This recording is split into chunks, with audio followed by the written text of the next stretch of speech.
Pidato Ilmiah Guru Besar Profesor Dr. Munirul Abidin M.Ag dengan tema Hacking Mind to the Creative People and its Impact on Educational Management.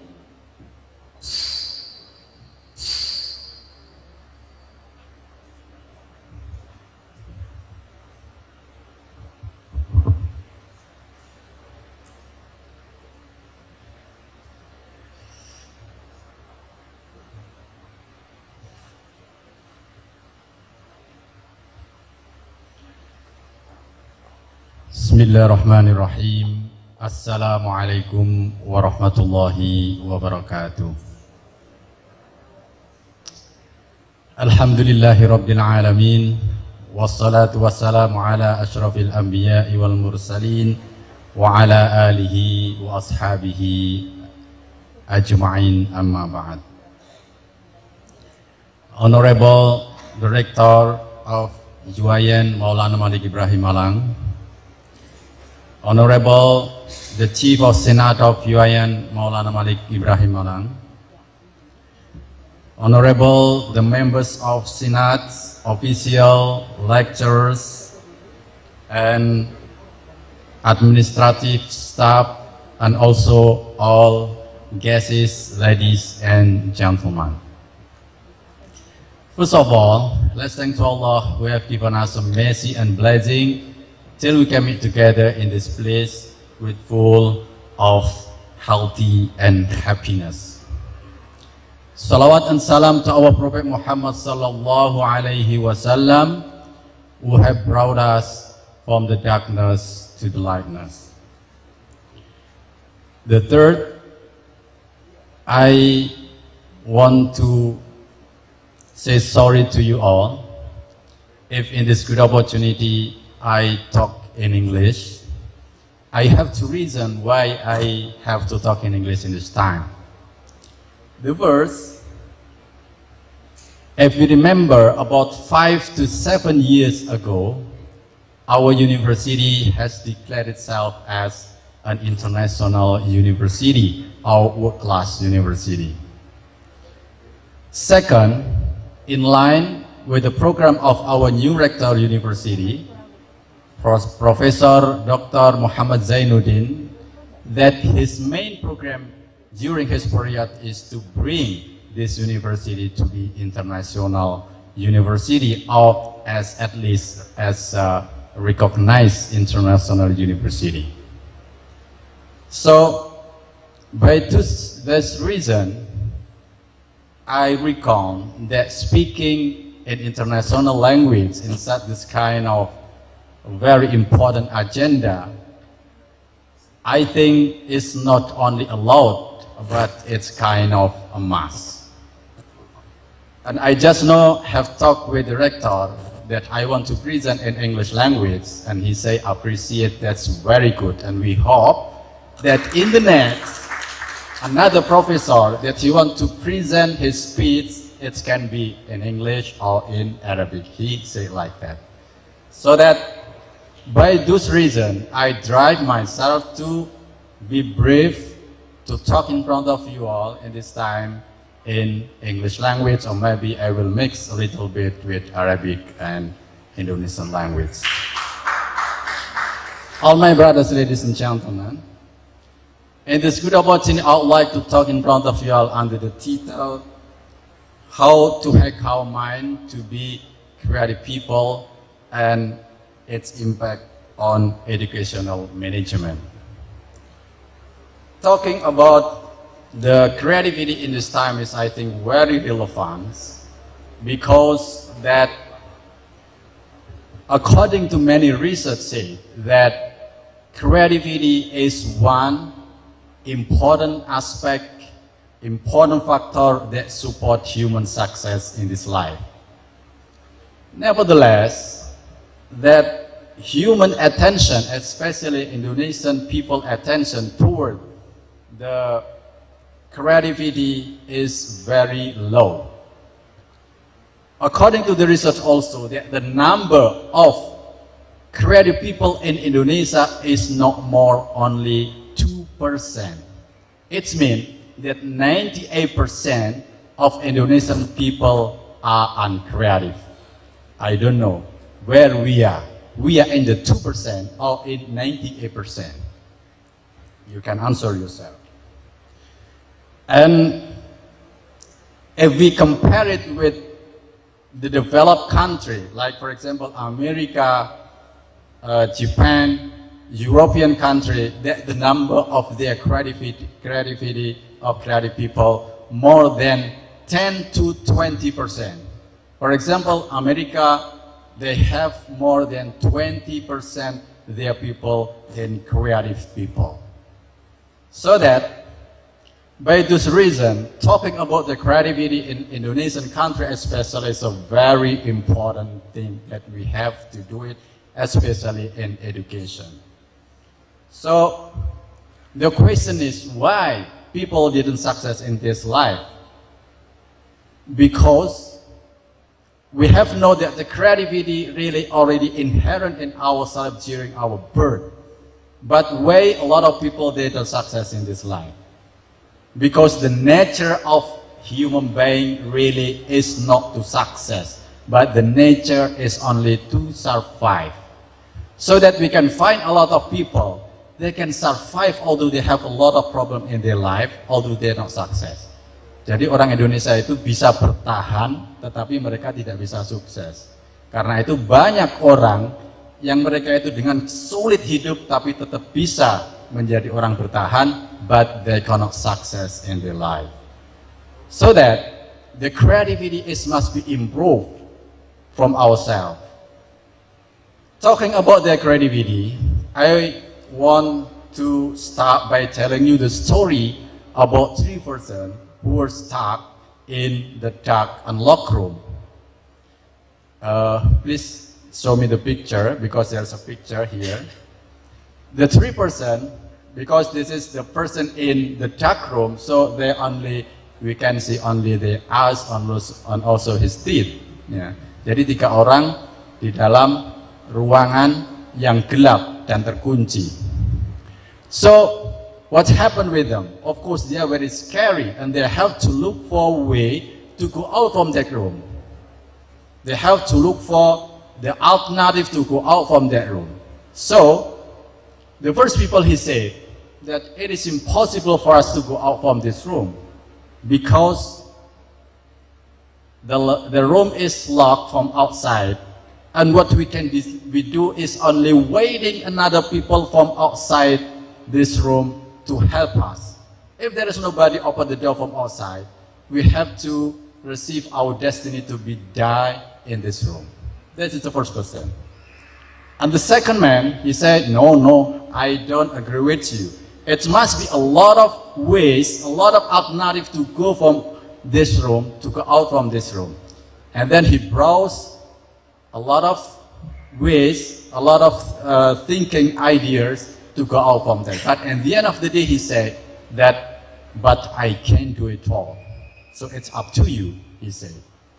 And the third man, he said, okay, I agree with you that there are a lot of ways and there are a lot of alternatives to go out from here, but the most important thing is how to implement it, and then we have to do one of them.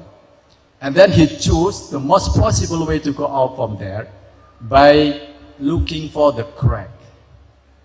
You know the crack? The crack is something maybe that is in the wall, that if there is a crack, he said it must be a hole.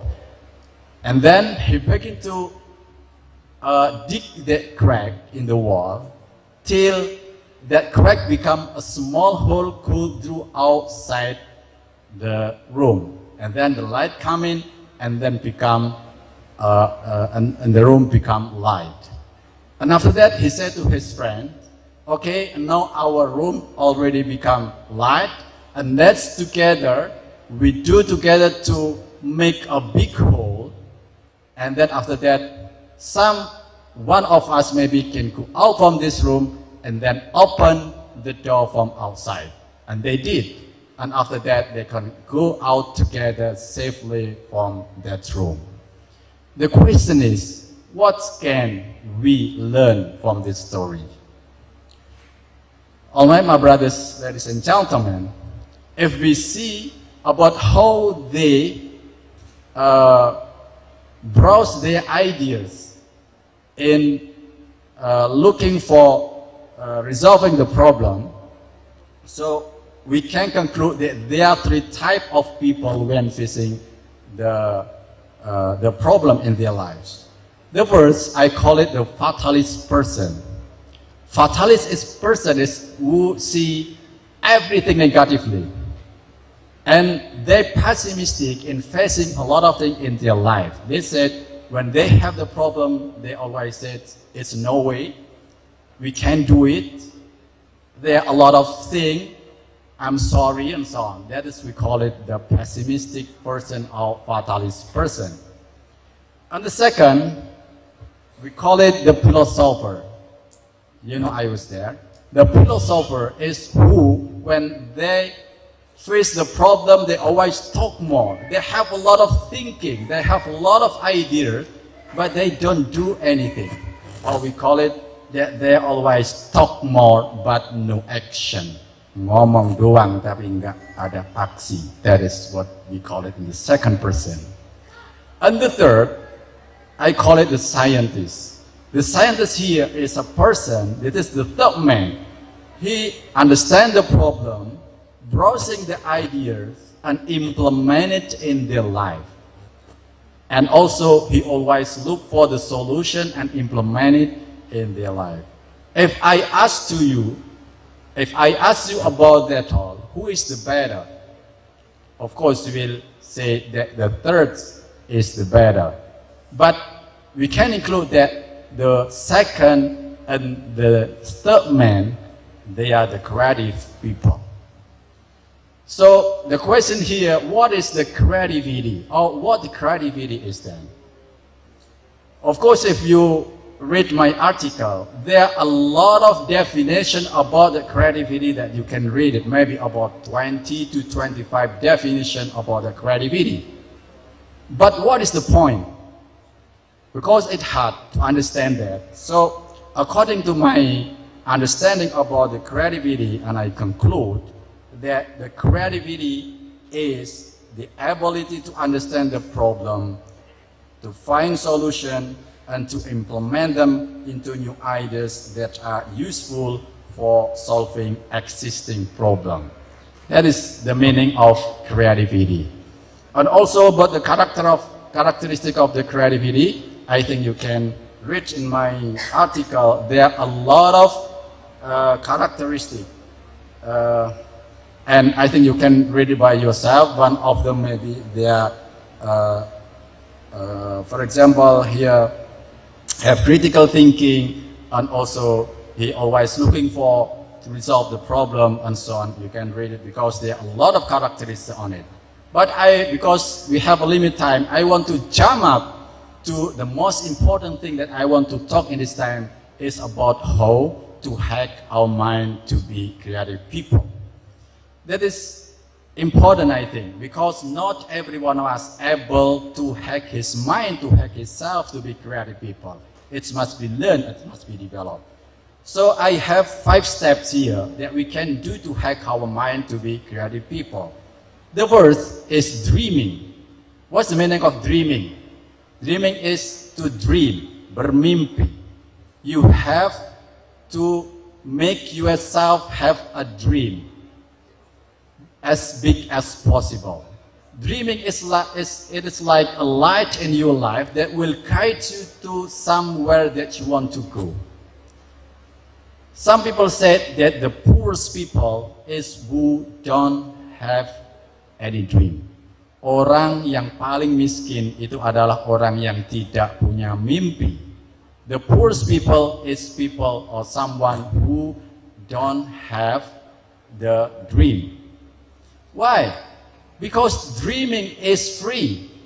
If you want to cook food, of course you have spend your money for buying it. If you want to get the drink, for example, small drink or a little drink, you have to spend at least maybe 1,000 rupiah and so on. But dreaming is free. It is important in our life, But if you don't have a dream, it means you are the poorest people.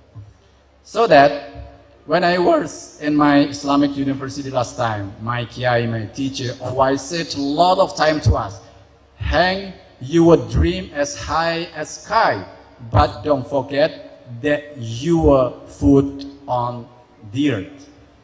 Or I say in English, in Indonesian, gantungkan cita-citamu setinggi langit, tapi jangan lupa bahwa kakimu menginjak di bumi.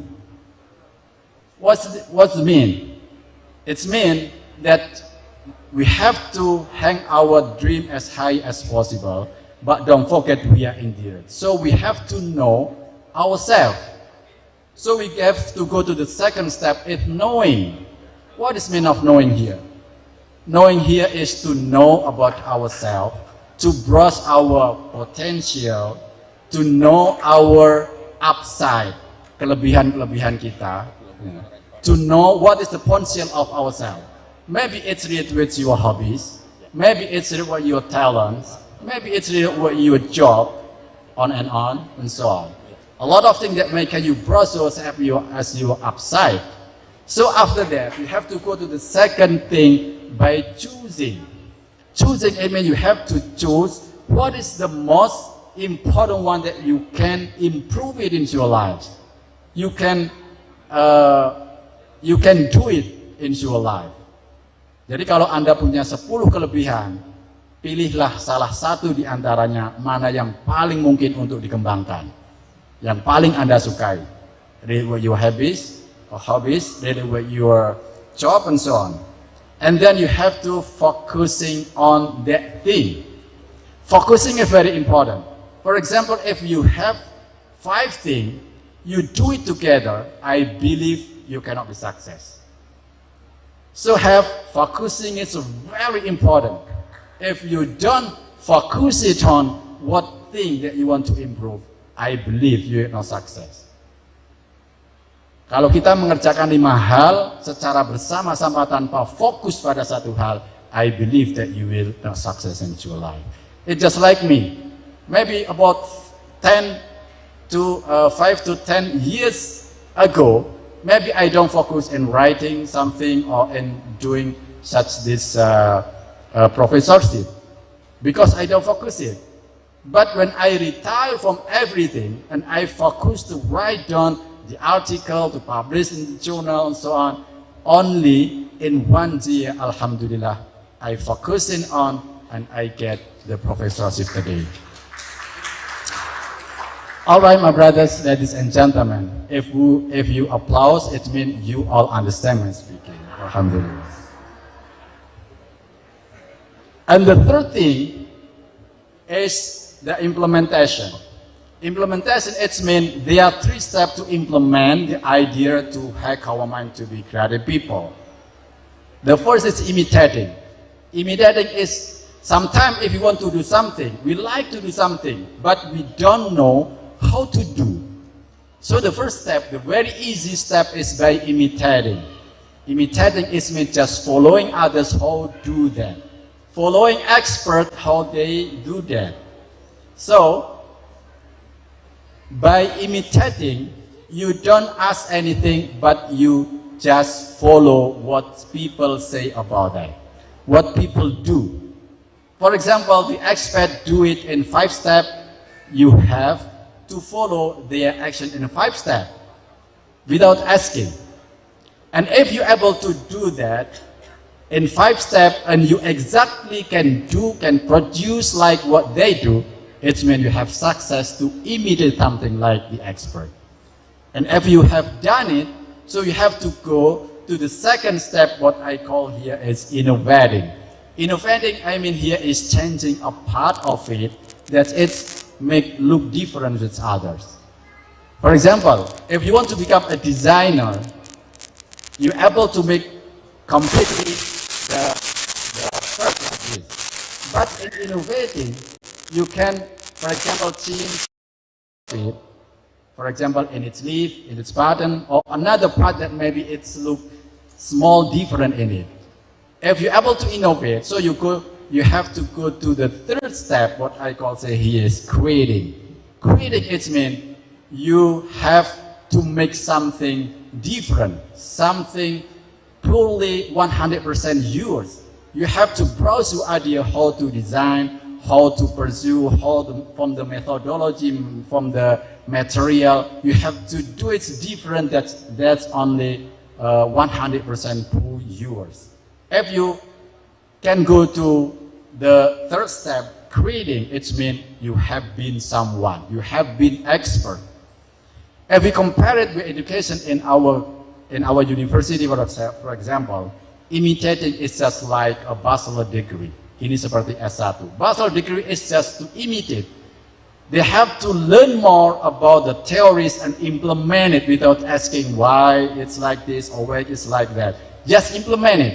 If they can implement it as good as possible, so they have been success in bachelor degree. The second, innovating is just like master degree. In a master degree, really, it must be upgrade, not only imitating, but you have to create something by maybe changing a little bit of theories, by asking why it's like this, or by making a difference, but still in the first style. But the creating is like a doctoral degree. This is the same with the doctoral degree, that have to create something so that the newness, the novelty in the doctoral degree is the most important point that everyone of us have to pay attention on. So, if we see our education, is education already do these three kind of creativity in their curriculum, for example, and so on? Okay, all you maybe as a teachers here, as a lecturers here can answer by yourself. And then, if you have been someone, you have been creator, you can create something and so on. So you go to the next steps by networking or collaborating. This is the important part in this life, in this time, because in this time we can't live alone. We have to collaborate with others to share our idea with them. For example, and also maybe if we have a product we can sell to them, you can go to the YouTube, you can go to the Twitter, you can go to, for example, Facebook and so on, to collaborate with your friends and with your community. That is very important, because if we do alone, we create anything, but we have network, we have no collaboration with others, our lives will not benefitable. And after that, we jump to the fifth step, is being. Being is something that we already someone. It's mean, being here, we already become a creator, we already become a trendsetter, we can already become a celebrator. So we have to celebrate if you be someone. It's mean if you can do this 5 steps by dreaming, knowing, implementing, networking, and being, it's mean you have been someone as a creative people. All right, my brothers, ladies and gentlemen. And the question, this is the last point.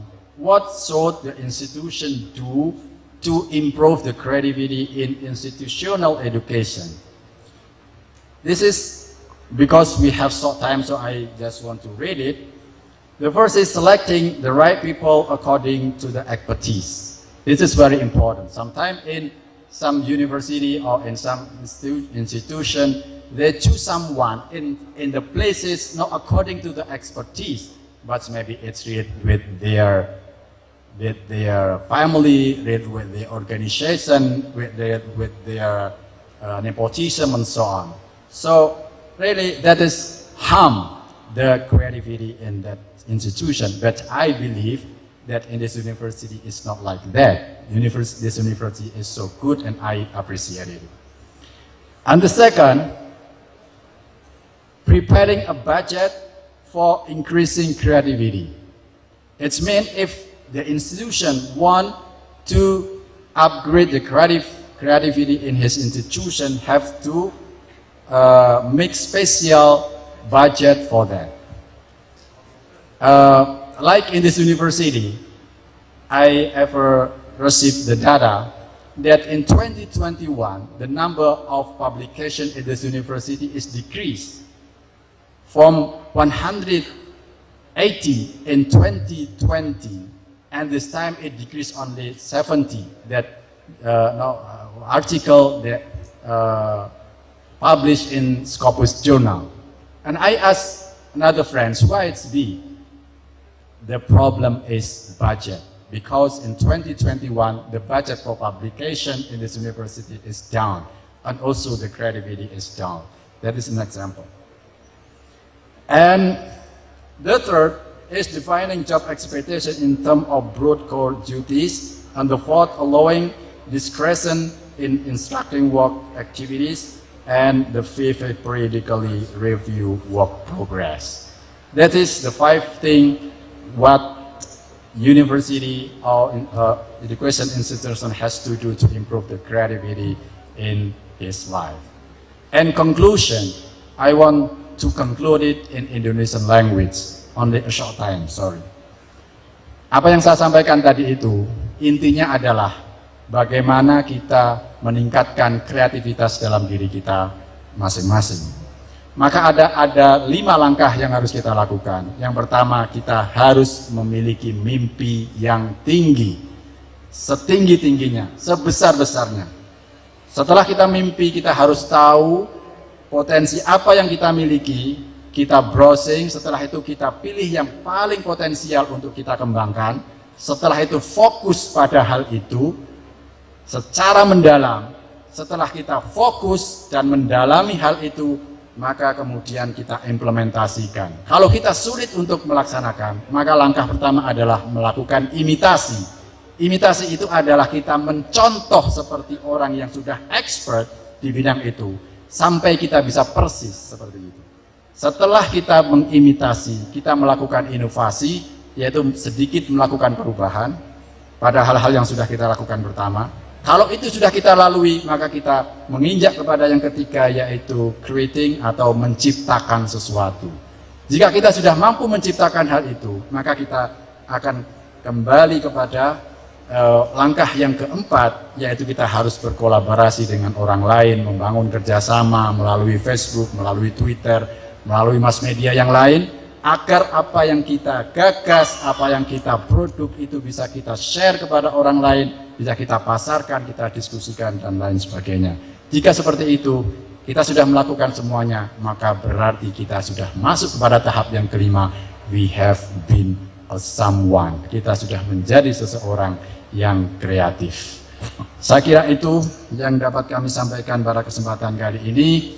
Selanjutnya, saya akan memberikan ucapan beberapa kalimat terima kasih kepada orang-orang yang sudah berjasa terhadap saya. Saya bersyukur kepada Allah SWT karena telah memberikan karunia yang besar kepada saya selama ini, hingga saya bisa mendapatkan sesuatu, mendapatkan karir tertinggi di dunia akademik sebagai guru besar di Universitas Maulana Malik Ibrahim ini. Kedua, saya ucapkan terima kasih kepada almarhum kedua orang tua saya, yaitu Kiai Haji Basori Maulani dan Ibu Siti Romlah, yang keduanya sudah meninggal ketika kami masih remaja.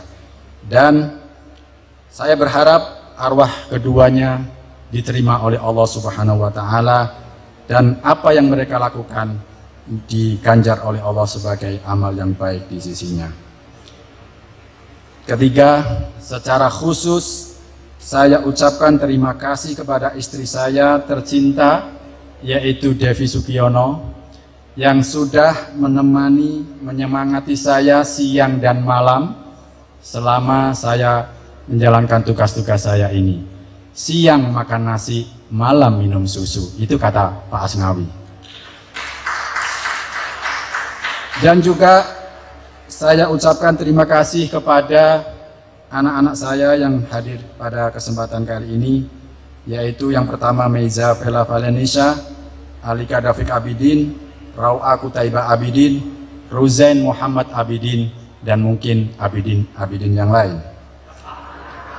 Yang mana sepenuh hati mereka telah mendukung dan menjadi pelita kami sehingga dan juga menjadi semangat kami di dalam menjalankan tugas di Uin Malang Ibrahim ini. Begitu juga kepada mertua saya, yaitu Ibu Endan Suprapti dan juga almarhum Sugiono Subhan, yang telah senantiasa mendukung apa yang kami lakukan dan selalu mendoakan saya untuk sukses menjalankan tugas saya di perguruan tinggi ini. Saya juga ucapkan terima kasih kepada saudara-saudara saya yang tidak saya bisa sebutkan satu persatu, baik saudara-saudara saya sendiri maupun saudara-saudara dari istri saya. Yang hadir pada saat ini ada Binti Nasukah, kemudian ada dari keluarga istri, itu ada Dedi Sugiono dan istrinya, Ambarika. Saya ucapkan terima kasih karena sudah hadir di tempat ini. Juga saya sampaikan terima kasih kepada para rektor pendahulu yang sudah dengan semangatnya mereka mengembangkan universitas ini, yaitu Profesor Dr. Imam Suprayogo, Profesor Dr. Mujara Harjo, Profesor Dr. Abdul Haris, beserta anggota Senat yang telah memberikan kemudahan kepada saya selama menjalani tugas saya di perguruan tinggi ini. Saya juga sampaikan terima kasih kepada Rektor Uin Malang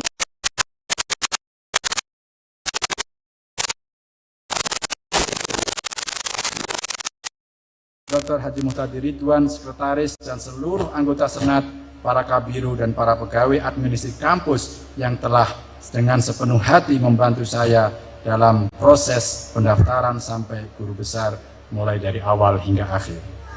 Begitu juga saya ucapkan terima kasih yang sebesar-besarnya kepada para kolega saya yang ada di Fakultas Sains Teknologi, Dekan Fakultas Sains Teknologi dan para pembantu dekan, serta yang ada di Pasca Sarjana dan juga PKBBA. Karena pada awal kami masuk di perguruan tinggi ini adalah lewat PKBBA, yang pada saat ini kolega-kolega di PKBBA menurut saya paling banyak. Karena tanpa mereka semuanya saya tidak bisa menjadi seperti ini. Saya juga ucapkan terima kasih kepada siapa saja yang pernah berjasa kepada saya selama saya hidup di muka bumi ini, baik ketika saya di kampung, di kampus maupun di mana saja. Terakhir saya berpesan kepada rekan-rekan saya yang selama ini belum menjadi profesor. Segeralah Anda untuk mendaftarkan diri Anda menjadi profesor. Karena menjadi profesor itu mudah. Kalau ada orang mengatakan bahwa menjadi profesor itu sulit, itu adalah hoax. Sekali lagi, itu adalah hoax. Karena itu, saya di sini menyampaikan kepada semuanya saja, segeralah untuk mengajukan diri menjadi profesor, sehingga kita berharap di akhir kepemimpinan Profesor Dr. Hadi Muhammad Zainuddin kelak minimal kita memiliki 50 profesor di perguruan tinggi ini. Cukup apa yang kami sampaikan, kurang lebihnya saya mohon maaf. Akhirul kalam, assalamualaikum warahmatullahi wabarakatuh. Bismillahirrahmanirrahim. Saya Profesor Dr. Hamid Fahmi Zarkashi mengucapkan selamat kepada Saudara Munirul Abidin yang telah dikukuhkan sebagai guru besar dalam bidang manajemen pendidikan Islam. Semoga sukses selalu, semoga lebih produktif, dan semoga bermanfaat untuk umat dan untuk bangsa Indonesia. Terima kasih. Assalamualaikum warahmatullahi wabarakatuh. Saya Brigadir Jenderal TNI Agustiawan SE, Kepala Staf Kodam 5 Brawijaya, mengucapkan selamat dan sukses selalu kepada Profesor Dr. Haji Munirul Abidin M.Ag atas dilantiknya sebagai guru besar di Universitas Islam Negeri Maulana Malik Ibrahim Malang di bidang manajemen pendidikan Islam. Semoga ilmu pengetahuan yang diperoleh dapat bermanfaat untuk masyarakat, bangsa, dan negara. Amin ya robbal alamin. Wassalamualaikum warahmatullahi wabarakatuh. السلام عليكم ورحمة الله وبركاته. أنا إبراهيم الحمزي مدير شركة رويال بوجدايا إندونيسيا ووكيل للسفارة اليمنية في جاوا تيمور. نود أن نهنئ ونبارك للدكتور بروفيسور منير العابدين على تعيينه في جامعة مولانا مالك إبراهيم، ونهنئه بهذه المناسبة. نسأل الله سبحانه وتعالى له التوفيق والهداية، وشكرا. Bismillahirrahmanirrahim. Assalamualaikum warahmatullahi wabarakatuh. Saya Profesor Dr. Haji Tobroni MSI mengucapkan selamat dan sukses atas pengukuhan guru besar sahabat kita Bapak Profesor Dr. Haji Munirul Abidin M.Ag sebagai guru besar bidang ilmu manajemen pendidikan Islam Fakultas Sains dan Teknologi. Juga kepada Ibu Profesor Dr. Hajah Ulfah Utami MSI selaku guru besar bidang ilmu biologi lingkungan Fakultas Sains dan Teknologi Universitas Islam Negeri Maulana Malik Ibrahim.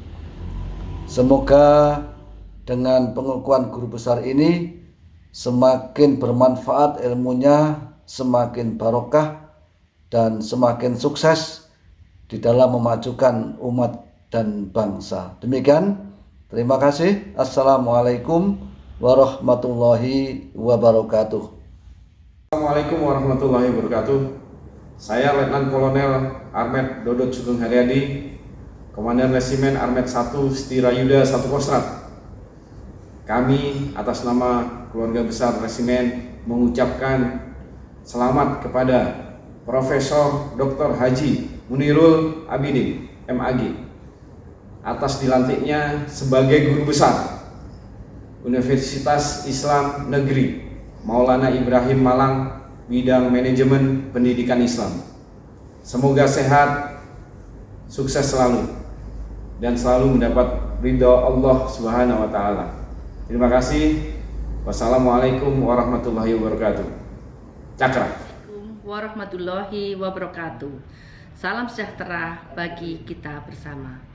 Alhamdulillah, pada hari ini Rabu tanggal 2 Februari tahun 2022 Fakultas Sains Teknologi mendapatkan anugerah dikukuhkannya Profesor Dr. Haji Munirul Abidin M.Ag sebagai guru besar pada bidang manajemen pendidikan Islam. Sebagai salah satu dosen integrasi sains dan Islam di Fakultas Sains dan Teknologi, kami segenap sivitas akademika sangat bangga turut berbahagia atas pengukuhan beliau Profesor Munir pada hari ini. Doa kami semoga makin berkah ilmunya, manfaat bagi pengembangan lembaga baik Fakultas Sains dan Teknologi maupun Uin Maulana Malik Ibrahim Malang. Sekali lagi, atas nama seluruh sivitas akademika, kami mengucapkan selamat dan sukses atas pengukuhan guru besar pada hari ini. Akhir kalam, billahi taufiq wal hidayah, wa ridha wa inayah. Wassalamualaikum warahmatullahi wabarakatuh.